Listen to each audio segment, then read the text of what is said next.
अस्सलाम वालेकुम dear students, welcome to Punjab technical and science academy. उम्मीद है कि आप सब खैरियत से होंगे। स्टूडेंट्स, ऑटोकैड के लेक्चर में खुशामदीद। आज का लेक्चर स्टार्ट करते हैं, लेक्चर नंबर 11।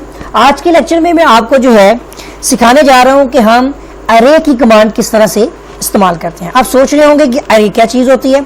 अरे ये होता है कि स्टूडेंट्स हम किसी भी ऑब्जेक्ट्स को डुप्लीकेसी के जरिए से उसके गिर्द अराउंडली कॉपी करते हैं। यानी आपको ऐसे समझ नहीं आएगा। सबसे पहले हम वर्किंग के ऊपर आते हैं कि एरे की कमांड क्या है। स्टूडेंट्स, एरे की कमांड 3 ऑप्शंस पर मुनहसिर होगी, 3 तरह के काम करेगी। एक एक करके मैं आपको वो सारे एक्सप्लेन करूंगा। सबसे पहले हम एरे की कमांड एक रेक्टेंगुलर काम के लिए करेंगे। सबसे पहले आपने एरे के लिए AR की कमांड यूज होगी, ठीक है। AR स्पेस दे दें, ठीक है। अब लेकिन ये हम कमांड कैसे यूज करेंगे, तो सबसे पहले मैं आपको बता दूं, हमने रेक्टेंगल की बात की है तो हमें एक रेक्टेंगल चाहिए है। REC स्पेस हम एक रेक्टेंगल बनाएंगे स्टूडेंट्स, और रेक्टेंगल बना लेते हैं हम 10 फीट, 5 फीट, ठीक है। हमने 10 बाई 5 का एक रेक्टेंगल फीट का बना लिया है। अब मैं आपको बता देता हूं कि हमने इस रेक्टेंगल को मजीद जो है इसके ऊपर या इसके साथ ड्रॉ करना है कि हमने इस तरह के जो है वो और ज्यादा रेक्टेंगल्स चाहिए हैं। अब वर्किंग करेंगे तो मैं आपको एक्सप्लेन करूंगा। सबसे पहले AR एरे की कमांड लगा लें, इस ऑब्जेक्ट को सिलेक्ट कर लें, फिर स्पेस दे दें। अब हमारा काम होगा रेक्टेंगुलर। तो आपने देखा कितने रेक्टेंगल्स आ गए हमारे सामने। इन बहुत सारे रेक्टेंगल्स पर वर्किंग करने के लिए आपने यहां पर सबसे पहले कॉलम्स चेक करने हैं कि कितने हैं। तो आप लिखिए C स्पेस। ये C पे अगर वर्किंग नहीं होती है तो अब मैं दोबारा से आपको बता दूं, हम Ctrl+Z कर रहे हैं तो यहां पर फेस बदलें। सबसे पहले हम इसको रख देंगे यहां पर ड्राफ्टिंग के अंदर, ठीक है। अब हम आ जाते हैं, फेस बदला हमने, अब वर्किंग होगी। देखिए AR स्पेस सिलेक्ट किया हमने, ऑब्जेक्ट को स्पेस दे दी। अब हमने रेक्टेंगल पे क्लिक किया। अब ऊपर आप देखें एक विंडो सी आ गई है ना हमारे पास, मेन्यूज। ये काम हमारे लिए है, बहुत आसान हो जाएगी, ठीक है। अब इसमें सबसे पहले बेस पॉइंट, ये देखिए स्टूडेंट, ये हमारा बेस पॉइंट है, ये हमने चेक कर लिया है। इस पॉइंट से आपने बेस को सेट कर लिया। अब आपने कॉलम्स बताने कितने बनाने हैं। देखिए 4 कॉलम्स लिखा हुआ है तो कितने हैं, 1 2 3 4। आप कॉलम्स बढ़ा के देखें, जैसे हम 5 करेंगे कॉलम 5 हो जाएंगे। जैसे ही रो देखें 3 है, रो को आप 5 करें तो रोज बढ़ जाएंगी। अब देखिए कॉलम्स के दरमियान में 15 फीट का डिस्टेंस है, ठीक है। इनको चेंज करके जरा देखें तो क्या बनता है। यहाँ पे हम अगर इसको 5 फीट करके देखते हैं तो आप देखें करीब आ गए, कॉलम्स करीब हो गए हैं। यह कॉलम 5-5 फीट का बन गया है, ठीक है। अगर मैं इस कॉलम को यहाँ पर यानी कि 5 की बजाय 10 फीट का कर दूं तो आप देखेंगे ये 10-10 फीट का एक डब्बा है, ठीक है। और अब टोटल ये 40 बनता है, ठीक है, 40 फीट, ठीक हो गया। अब यहाँ पर हमारे पास रो, ये 5 और इनके दरमियान में 7 फीट चेंज का गैप है। अब यहाँ पर अगर आप चेंज करके इसको भी 5 फीट करके देखें तो देखें इसके करीब चला गया, ठीक है।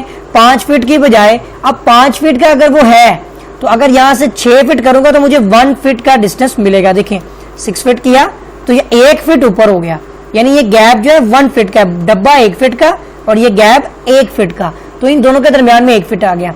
अब ये 5 फीट का है, ठीक है।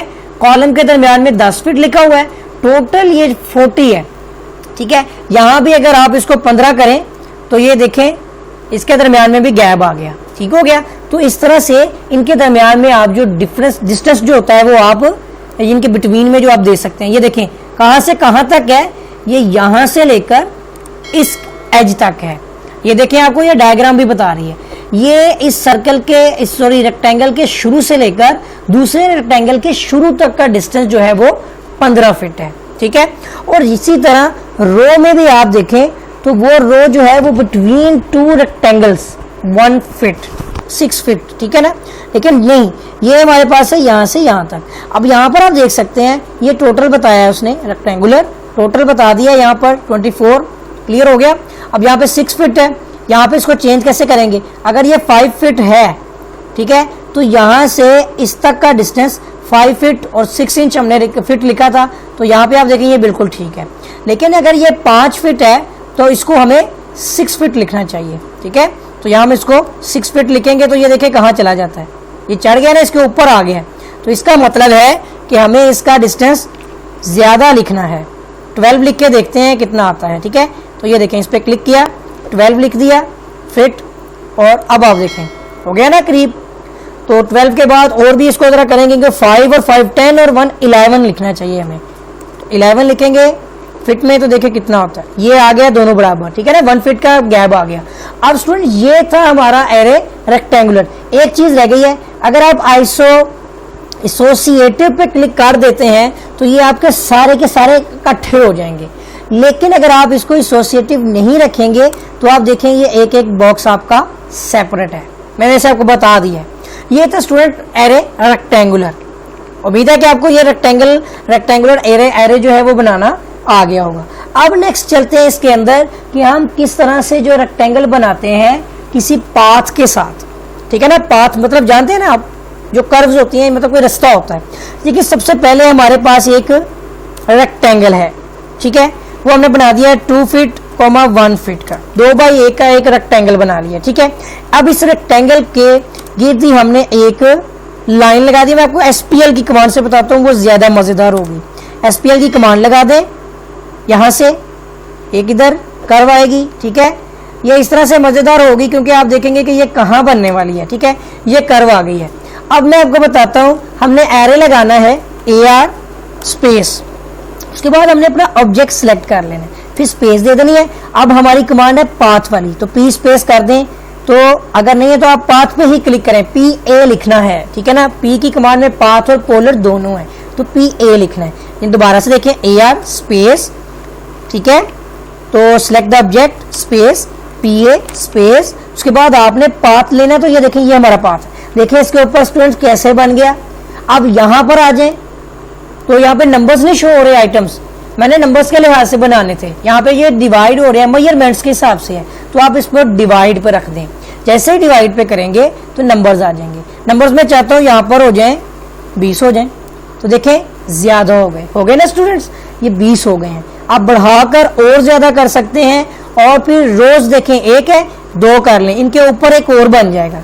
कैसा, अगर आप इनको 4 कर दें तो 4 और बनेंगे। ठीक है, तो ये आपने याद रखना है किस तरह से ये वर्किंग करता है, मैं ये आपको एक्सप्लेन कर रहा हूँ। और इनके दरमियान में जो डिस्टेंस है, जो इससे लेके वहां तक, यहाँ देखें 1 फीट चेंज बताया, हालांकि ये आप देख सकते हैं इनके दरमियान में जो डिस्टेंस है आप इसको कम ज्यादा भी कर सकते हैं। ठीक है, तो 20 आइटम्स बनाई हैं, तो यहाँ पर अगर आप इसको 6 इंच रखेंगे तो ये तो एक दूसरे के साथ जुड़ जाएंगे। ठीक है, तो ये देखें ठीक हो गया। बाकी देख सकते हैं आप इसके अंदर लेवल्स भी हैं, बिटवीन ये आ गया आपका इनके दरमियान में। ठीक है ना, तो वो तो दूसरे थे, तो यहाँ पर आप इसको जो है 1 इंच टोटल लिखा हुआ है। ठीक हो गया ना स्टूडेंट्स, एक ही तो है इसमें, और तो दूसरा इसके ऊपर हमने बनाया नहीं। इसी तरह एसोसिएटिव भी आएगा, वो भी आपने चेक कर लेना। और ये देखिए अलाइनमेंट भी चेंज हो सकती है, Z एक्सिस में भी चेंजिंग की जा सकती है, लेकिन वो 3D में होगी। अब स्टूडेंट्स उम्मीद है कि आपको जो है पाथ के जरिए से किस तरह से हम एरे लगाते हैं ये भी समझ आ गया होगा। अब हम जो करने जा रहे हैं कि हम अगर स्पाइरल के स्टेयर बनाते हैं, ठीक है, तो उसमें भी एक एरे की कमांड इस्तेमाल होती है। क्योंकि मैं आपको एक बात बताता हूँ, हमारे पास एक स्पाइरल के स्टेयर है, सर्कल हम ले लेते हैं, 2.5 फीट ले लेते हैं उसका रेडियस, यानी कि 5 फीट का एरिया है स्क्वायर में। ठीक है ना, डाया है, इसमें हमने एक लाइन लगा दी। मैं आपको बताने जा रहा हूँ कि हम किस तरह से जो है वो पोलर एरे का इस्तेमाल करते हैं। स्टूडेंट इतना काम आपने करने के बाद एरे की कमांड लगानी है। ठीक है, और अपने इस सब्जेक्ट को सिलेक्ट कर लेना है, क्योंकि मैं इसके अंदर स्टेप्स बनाना जा रहा हूं। ठीक है ना, इसको आपने करने के बाद यहां पर आपने PO की कमांड लगानी है, पोलर स्पेस कर दें। फिर आपने क्या करना है कि यहां पर देखिए लिखा आ रहा है एरे सिलेक्ट ऑब्जेक्ट, तो इसको ऑब्जेक्ट को सिलेक्ट करना था, हमने सिलेक्ट हुआ है, स्पेस दे दी। फिर हमने पोलर पे आना है, लेकिन असल में गलती ये हो गई है कि देखिए AR स्पेस देने के बाद स्टूडेंट्स हमने सिलेक्ट किया, स्पेस दे दी। अब हमने PO लिखना था, पोलर, फिर स्पेस दिया। अब वो हमसे पूछ रहे हैं सेंटर पॉइंट, देखिए हमारे सर्कल का सेंटर ये आ गया। अब ये करने के बाद फिर ऊपर आ जाए, आइटम्स आ गई। कितने स्टेप्स बनाने हैं, स्टेयर है तो हम 18 स्टेप या 15 स्टेप बनाएंगे। तो ये देखिए उसने ड्रॉ कर दिए। अगर आप कहते हैं 18 नहीं 15 हो तो आप 15 लिख दें। इनके डिग्री 45 डिग्री बन रही है हर एक की। ठीक है, और फिर रोज आ गए, आई लेवल्स आ गए, इनके साथ आपने कोई चेंजिंग नहीं करनी। अगर आपने इसको आपने अगर यानी जिसे कहते हैं कि और जनरल रखना है, ठीक है ना, अगर आप चेंजिंग करेंगे तो फिर होगा। अगर आप एसोसिएटिव करेंगे तो ये सारी लाइनें इकट्ठी हो जाएंगी।